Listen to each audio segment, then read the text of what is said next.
Good morning, everyone. Today is June 16th, 2021. I'm going to call the Legislative Committee meeting to order. The time is about 10:02. Roll call, please. Allen, Allen, present. Good morning. Bates,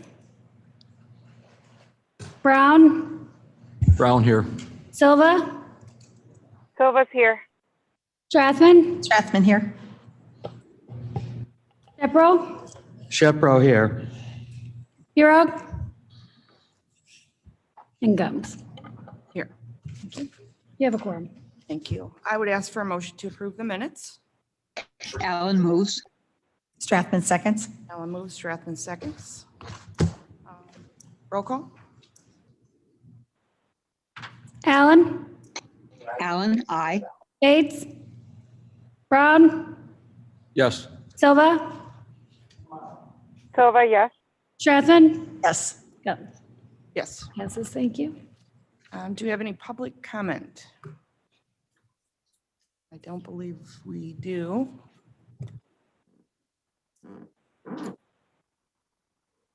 Very good. So hearing and seeing no public comments, we're going to move on to old business. Today in our legislative update, we have a few speakers. They're going to give us a brief on things that have transpired in Springfield over the last session. Our two representatives are actually both in Springfield this morning, so we're going to get right to it and let them do their presentations. First up, we'll have Representative Hernandez. Good morning, Ms. Hernandez. Good morning. All right, we can hear you. And she's going to be speaking about HB 155 and anything else that she wants to talk about. Go right ahead. Thank you for joining us. No, thank you for having me. Good morning, everybody. It's great to be back, at least virtually this time around. Chairwoman Gum said, I'm in Springfield currently. There's a few bills that we need to get done today, so we are going to be pretty busy.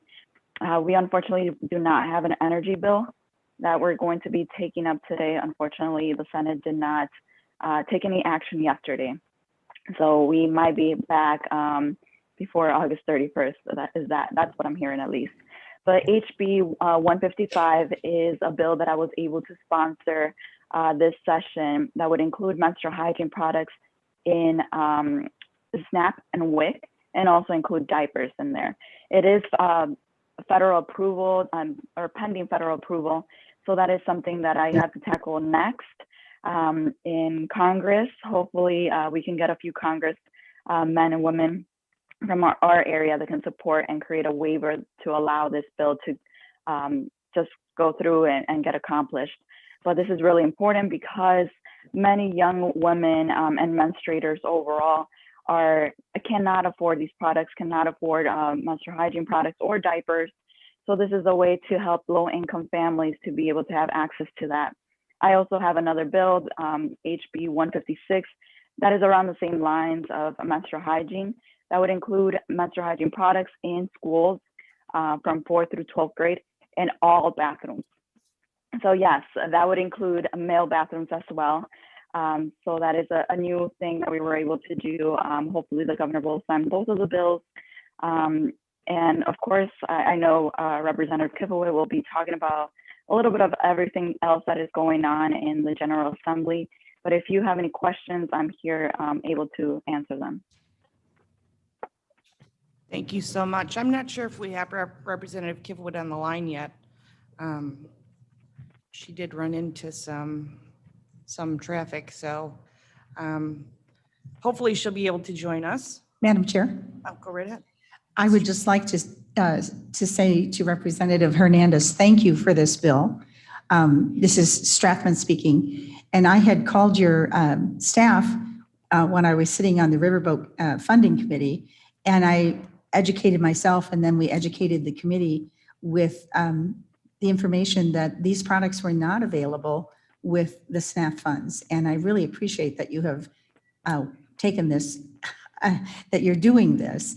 You know, in our research for the committee, we found out that the AMA for Women's Health has actually called this period poverty and called it a mental health issue for women and young girls. And I'm really happy that you have moved this forward. Thank you so much. Oh, thank you. And thank you for also supporting the organization. I did see the Daily Herald that they were able to get full funding for their initiative. So thank you so much to all the commissioners for helping out. Thank you. Thank you. Next, we're going to move to Mr. McCoy from ISACO. He's going to give us a little more detailed information on what has happened and what's up next. Mr. McCoy, you're on the line. Can you hear me? I can hear you and see you. Good morning. Okay, good morning. That we passed the very first test. It's great to be with you this morning. Thanks again for the invitation. Chair Gums and the members of the committee, it's wonderful to be able to provide a legislative update to you. And it's also great to see Representative Hernandez here in Springfield. I'll go ahead and begin. I'm pleased to report that counties came out of the first year of the 102nd General Assembly with some very good results. This is particularly the case with ISACO's two top priority issues, which were protecting the local government distributive fund from cuts and convincing the General Assembly to push back key election cycle dates that are going to allow county boards the option to use finalized federal census data for drawing the new county board maps. I'll talk about LGDF first. The state fiscal year 2022 state budget, which would become effective July 1, retains the current fiscal year's percentage share of 6.06 of individual income tax receipts and 6.845% of corporate income tax receipts. As you'll probably recall, the governor had called for a 10% cut in LGDF revenue in his proposed budget. And through our efforts and the efforts of others, this cut was fortunately averted. Unfortunately, the budget does include $349.5 million in total diversions from personal property replacement tax revenues that would otherwise be distributed to local governments.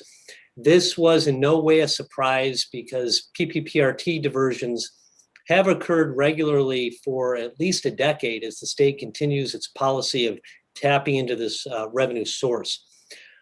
I am happy to report that within the budget, the local government pass-through funds, which would include motor fuel tax, use tax, video and casino gaming, statewide emergency 911 funds, and funds like that, are fully funded within the state fiscal year 2022 budget. Well, revenue protection was a major focus for ISACO, and I think you probably saw us continuing the drumbeat urging our members to reach out to their legislators about protecting LGDF revenue. We also prioritized a fix to assist counties that were seeking to reapportion county board districts using delayed federal census data. We had advocated, as you know, again, because we continue to publish this information and update you on our activities, we had advocated that the General Assembly consider either moving the 2022 primary election back to June, and we also presented another option, which was to move back key election cycle dates to accommodate the delay in receiving the federal census data. In the end, the General Assembly chose to do both. The provision within the omnibus election bill, which was Senate Bill 825, that moved back key dates in the election cycle to give county boards outside of Cook County until December 31st, 2021 to reapportion county board districts, was a direct result of our advocacy. The provision moving back the spring primary to June 28th, 2022 was something that in the end, the General Assembly and the governor decided that they wanted. So in a sense, we got a twofer with respect to our legislative advocacy requests on this issue. It's important to note that the changes made to the election calendar for the 2022 election, and to kind of outline those, the beginning of the petition gathering period will be January 13th, 2022, and the petition filing period will be March 7th through the 14th of 2022. Last Friday, we reached out to the Senate President's office to ask them to expedite the transmission of the bill to the governor. And the bill was sent over yesterday amongst 12 other bills. We've also asked the governor's office to move quickly with the review of the bill so that they can sign it into law ahead of the July trigger for the creation of county board apportionment commissions. The legislation also allows population to be determined by any reasonable method, which would include the use of American Community Survey data. You may have seen our June 10th News and Views email where we linked to a lawsuit filed in federal court by the House and Senate Republican leaders challenging the validity of the new state legislative district maps that were enacted into law. A second lawsuit was filed before the same federal court by the Mexican American Legal Defense and Educational Fund just last week. In both cases, the lawsuits are challenging the information used to draw the districts, which included use of American Community Survey data. I just wanted to share that information with you as well. Shifting gears, I want to touch on the clean energy bill for a minute that Representative Hernandez had mentioned. The Senate convened yesterday and did not vote on the legislation. There is some discord between labor unions and environmental groups over the closure of coal-fired plants and the issue of prevailing wage. These are both Democrat constituency groups, and Democrat leaders are trying to figure out how to bridge this kind of intra-family divide. At this point, it doesn't appear that provisions restricting county wind and solar siting authority would be included in an emergent draft, but ISACO will, of course, continue to monitor the issue. LGDF, County Board reapportionment, the pending federal lawsuits over the state legislative maps, and an update on the clean energy legislation were the four primary issues that I wanted to highlight with you this morning. And having said that, the General Assembly did approve a multitude of bills that either affect or are of interest to counties. These bills are summarized within our 40-page bills approved by both chambers for 2021 report. And this report, if you haven't seen it already, we did link to it in a News and Views newsletter that we sent out earlier. The report is housed on our website and will be updated as the governor takes action on the bills that are included within the report. We have been working on several post-session projects. These include letters to the governor requesting that he sign certain bills into law. And we're going to link to these letters in our next News and Views e-newsletter. We are developing policy briefs for several bills that will be intended to provide more detail about certain issues to be helpful to you. And we'll be making those available over the coming weeks. And as we've done over the past 2 years, we're going to be compiling a list of each ISACO track bill signed into law by the governor that creates an unfunded state mandate. Look for that report in September after the governor's had an opportunity to review and take action on each of the bills the General Assembly sent to him. All of these reports that I've mentioned can be found in the ISACO reports box on our website at www.isacoil.org. As a service to our members. So that concludes the remarks that I wanted to make to you this morning, but of course I'm happy to answer any questions that you might have. Excellent, thank you. Does anybody have any questions for Mr. McCoy? Mr. Shepro?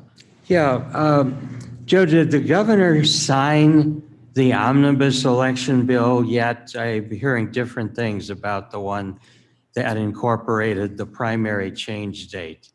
He has not. That was just sent over by the Senate to the governor's office yesterday. I know that their review teams are working on analyzing the legislation, and we have, as I mentioned, specifically requested that they try to expedite that bill because of the July issue with the county board redistricting, the commissions that are set up in the event that a map isn't presented. Have there been any suggestions for mandatory vetoes on that bill? Not that I'm aware of. Some people have asked me, since they've moved the primary date and the petition date to accommodate the census, why they bothered to put in the most, I think it actually says something like the most reliable method available, which as lawyers, we love phrases like that because we can Right. litigate them all day long. But presumably by October 1st, the most reliable data will be the census. Yes, but I think that as part of the debate and discussion over the bill, there was a decision that was made by some to create that latitude to use other data sources, including American Community Survey. But that issue, I know that the inclusion of the American Community Survey data as an option was something that some legislators, particularly the Republican legislators, objected to. We actually have Mr. Pollock online with us as well to discuss this particular issue. Mr. Pollock, are you there? Yes, do you want me to go now, or you want me to wait till Mr. McCoy is done? Well, we can get back to Mr. McCoy. He's going to answer questions if we have further, but you want to speak on this because you did a lot of work on this, and I want to draw that to our attention. Thank you, Chair Gums.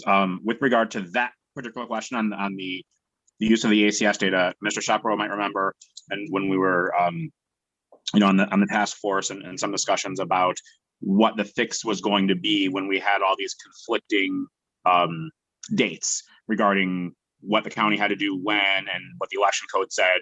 That language that was put into this omnibus bill was the language that we proposed as one of the possible fixes. There was back and forth from the legislature about whether or not the primary would be moved back. And that was, plan A or plan B. I can't remember which of the plans it was, but that was one of our options. They ended up giving us both. But there were still some questions until, this bill dropped at about 2 a.m. on Memorial Day, on the last day of session. So there were still discussions going up until that point, and it was even amended. This is Amendment 2 was the one that was passed. So I think at that point they just kind of chunked everything in there, put it out there, and there are options. If a county board decided for some reason to go ahead right now and not use if it provided the governor signs the bill and all the dates are pushed back, if a county decided, oh, we want to do it right now, that option would be there. However, for most other counties, if the governor signs this bill and those deadlines go back, yes, you're correct. If we get that data in August, I believe the county board plans to move ahead and use the actual census data to do the job. I wondered if, this is for either Brian or Joe, if there was potentially being set up an argument that the most reliable data would include data that's not the census data, the ongoing argument about undercounts and so forth. I think that the intention of the General Assembly, when they, at least those who voted for the legislation, the intent was to provide each jurisdiction with a range of options to use. I think a lot of local governments are going to use the actual census data, but there may be some that want to use the American Community Survey data, which is one of the reasons that I wanted to, in my report, I mentioned the 2 lawsuits that were filed against the federal maps, because the argument against the American Community Survey data that I've heard from opponents of its use are that it's not as reliable. And I just think governments need to be aware that if they are going to use something besides the federal census data, that it's probably going to fall under scrutiny. And there's a possibility that there could be litigation if it's determined by some or believed by some that the data won't meet the requirements for drawing a fair and accurate map. Thank you. Very good. Mr. Pollock, do you have anything further? On the rest of the bill? Yeah, whatever you got. Sure. Okay. How much time you got? No, I'm kidding. It's 400 pages. So I do, I haven't come to this committee as often, but I work with the co-chairs here and some of the members. Representative Hernandez is on the call, and she's probably tired of hearing me talking about redistricting and election things.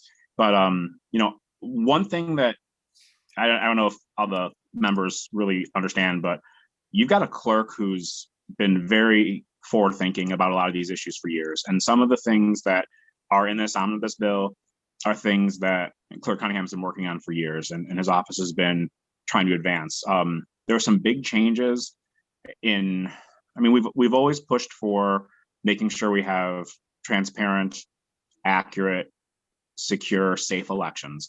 And there's some things in here that, continue that process and I think can be hopefully rather transformative for elections going forward.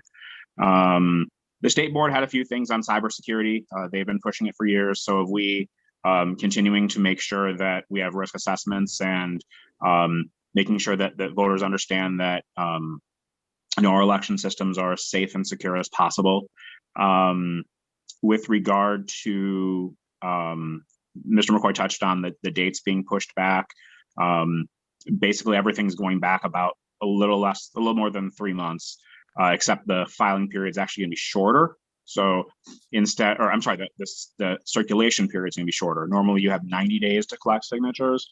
For this period, it's actually going to be about 60. So the signature requirements will be 1/3 less than normal for all offices. So, but instead of collecting your signatures in September, October, November, you'll be doing them in January, February, and March.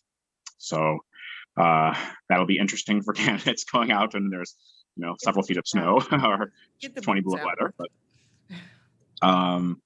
so that's all the dates were pushed back. Everything else is pretty much the same with regard to you have your 5 business day window to file, the objections, et cetera, after that certification.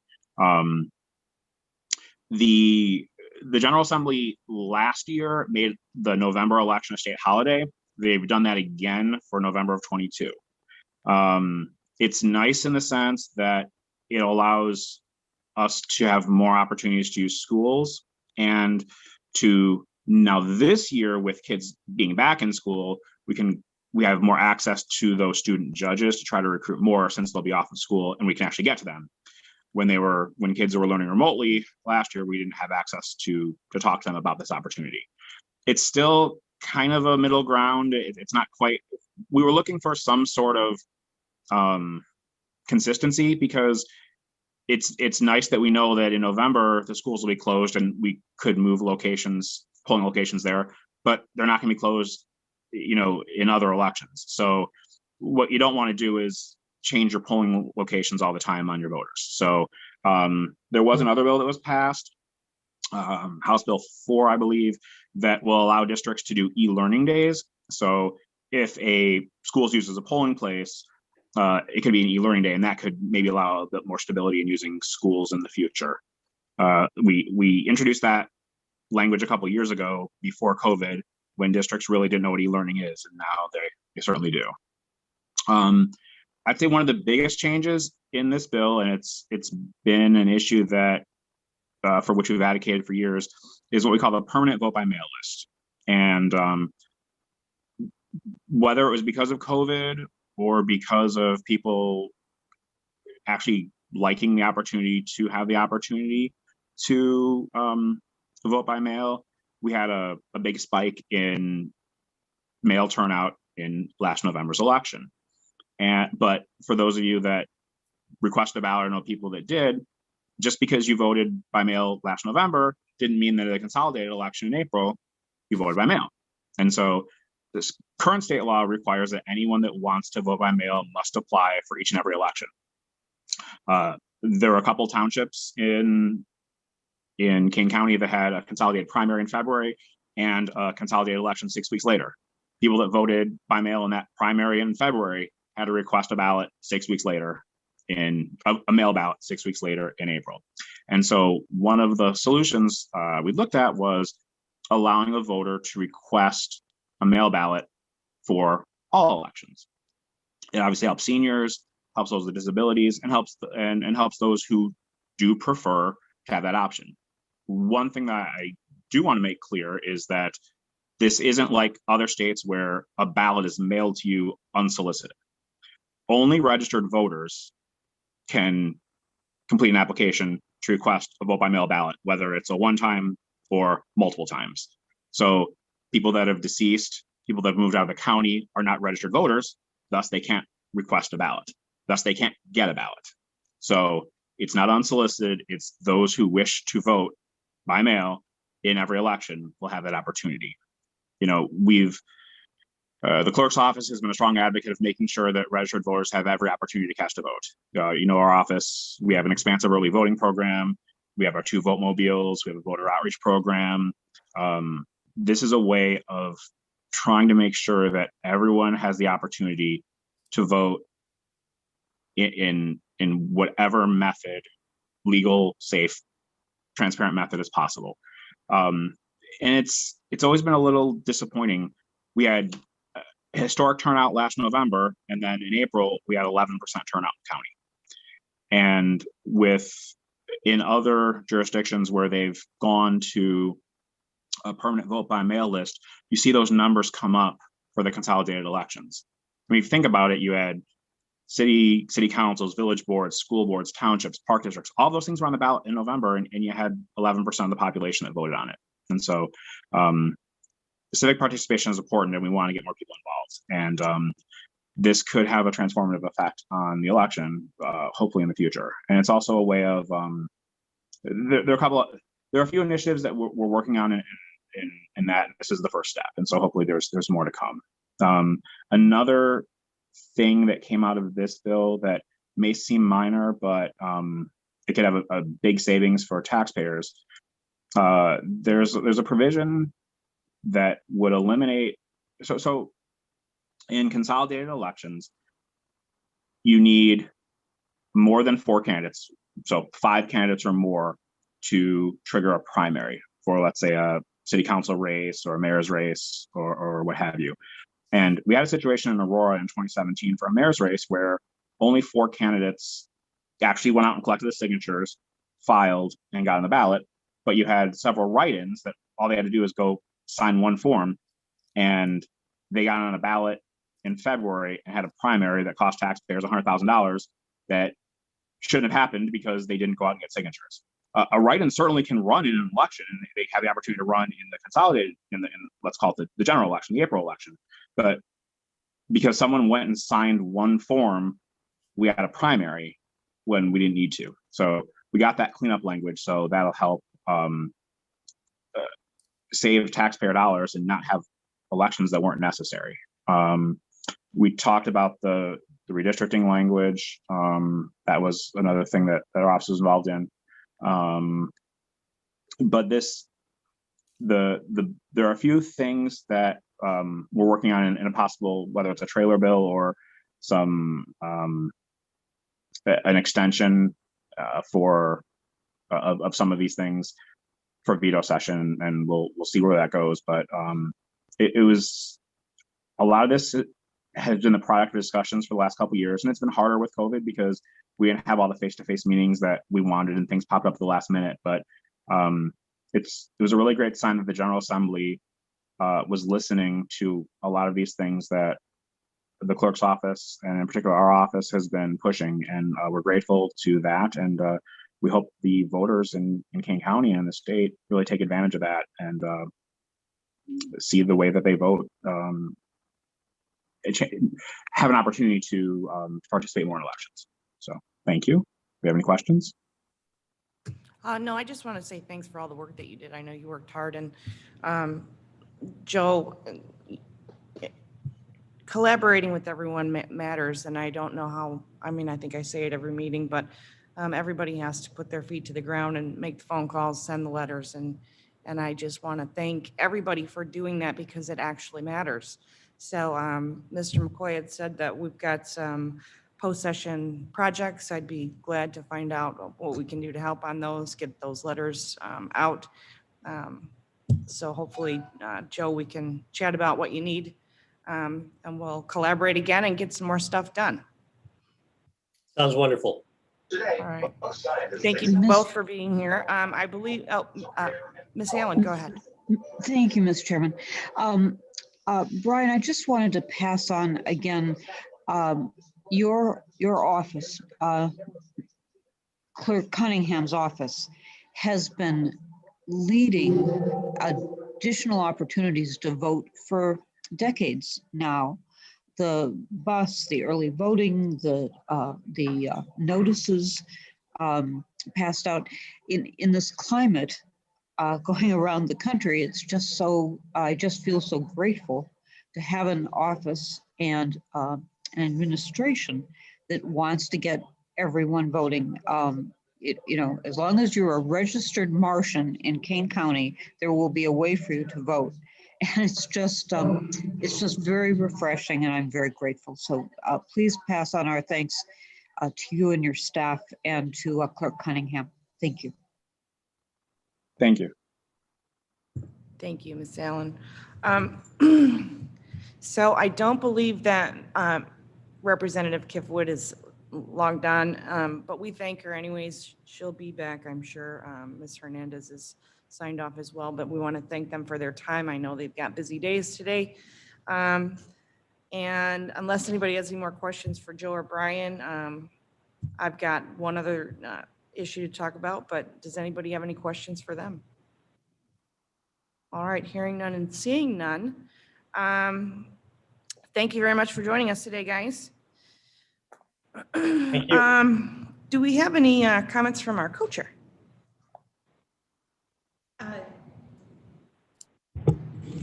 Good morning. My only comment would be that I'm really grateful for Representative Hernandez in moving that bill forward. That was such an important thing. And, you know, it's a biological function that half our population has, and to have it not be accessible, to make these products accessible to half our population is wonderful. Excellent. Yes, I went to town hall and she explained a lot more in detail, and you're right, 100%. This is a great thing. HB 156 is an excellent thing to, you shouldn't have to go to the nurse's office to ask for these products. So I'm very supportive of that. So And diapers is in the bill as well. And Yes. that's, again, Yeah. a biological function. Yeah. All of these products are quite expensive. So oh yes, yeah. I'm really Excellent glad that work she by did them. that. Yeah, Yep, for sure. absolutely. The only thing I have is our resolution 2129 or 299 under new business. We did do a resolution that was signed and passed by the county board. It was requesting modifications to the governor's Consumer and Climate First Act. I'm not sure where that's sitting right now. Our resolution, the request was to get our resolution to the governor's office and those folks that needed to read it. We joined, I lost count of the county numbers that did these resolutions. I think the last was 79 counties did resolutions. And I do know that the governor's office got it. So we'll see what happens there. But that's pretty much all I have. I don't believe we have any reason for executive session. Does anybody have any comments or questions at all? Thank you very much. And I'll take a motion to adjourn. Move we adjourn. All right, and a second. Strathman, second. Very good. I appreciate everybody and have a great day.